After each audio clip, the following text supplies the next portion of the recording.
Hello, Mallards. It is Tuesday. I'm hanging out with Mel. We watched Red, White, and Royal Blue, the Amazon Prime original film that should have been the gay corner of the internet has gone crazy over. And we have two perspectives. I have not read the book. Mel has read the book. Yeah. So Mel has some hangups about all of the things that they cut from the book. I do not have those hangups. I have completely different hangups about this film. That they cut all of, like, not all of, but major amazing female characters. Mm-hmm.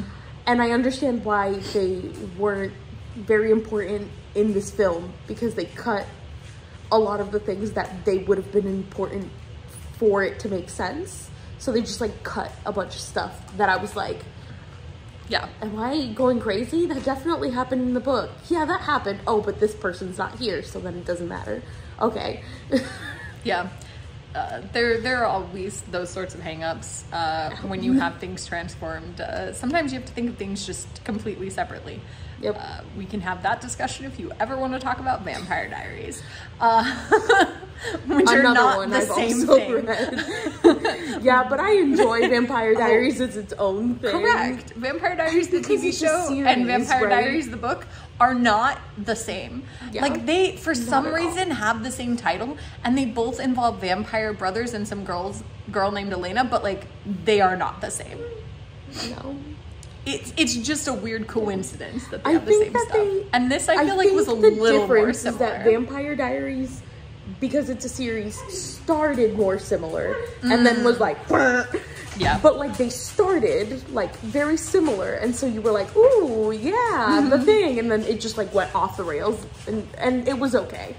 But this, off the rails immediately. So, as a person who has not read the book at all, this film started like a pretty basic rom-com for me, and I was feeling pretty good for most of it. Like, I was in the perspective of one character, the other guy was the object of his affection, like, sort of made sense. I personally liked how they did the text message conversation thing, where, like, it was like he was in the room even though they were having messages back and forth or on phone calls. And I liked that as a thing that they used in the film. Like, I thought that was kind of fun. I liked it, except for when there was also another person in the room. Like, when Nora was also there, I was like... But I couldn't decide if maybe they were on the phone. You know, like, that was part of the deal. Like, couldn't decide if it was text or phone. But Nora knew immediately that they were texting in together, so it was totally fine. It was just weird for her to be there while Henry's, like, talking. Mm-hmm. Yeah. I was like, why?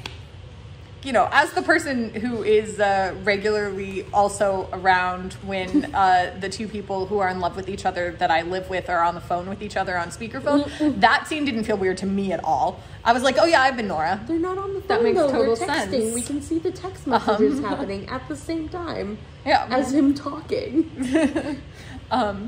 But it then anyway turns out that this film is really about Henry's conflicts and how he's feeling. Yep. And he's the one who needs a change in perspective in his life, especially in this film where they have developed, which apparently is not the case in the book, where, like, Alex just is a bisexual who knows he's a bisexual and hasn't told his mom. Known the whole time for unknown reasons, but that's fine. Like, you don't have to tell your mom immediately. Yeah. But they still wanted that scene for some reason. But they didn't let Henry come out publicly. Yeah. Like, he didn't have his speech moment. Oh, does he have a speech in the book?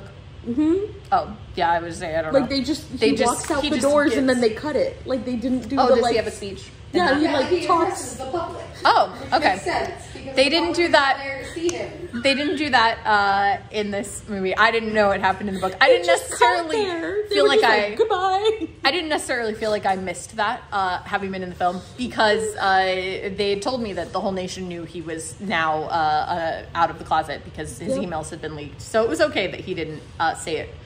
But we did get halfway through the film. But why? We did get halfway through the film, though, and it definitely became very clear that it's Henry who was going to have the internal growth and conflict and, like, trouble. And I was like, then why was this film not his perspective?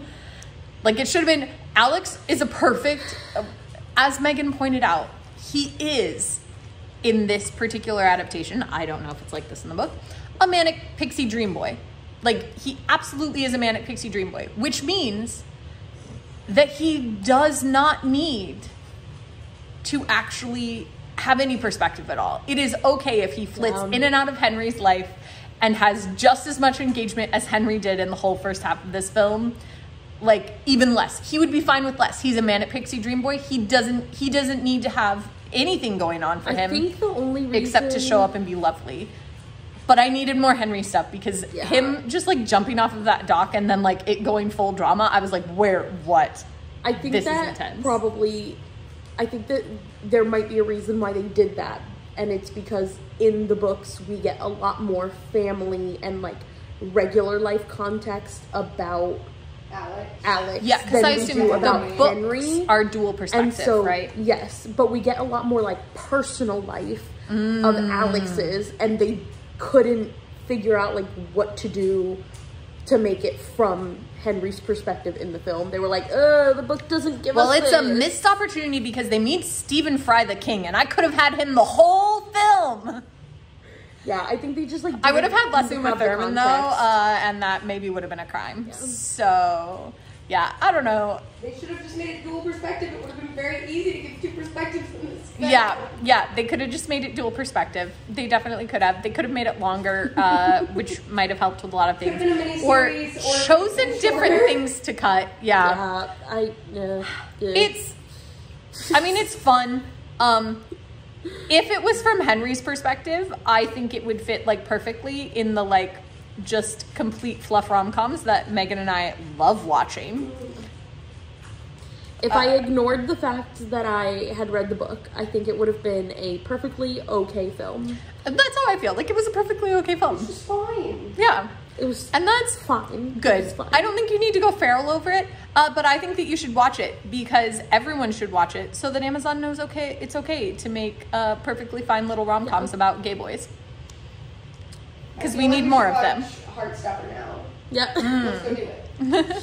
All right. Doesn't have to be amazing. We'll see you tomorrow.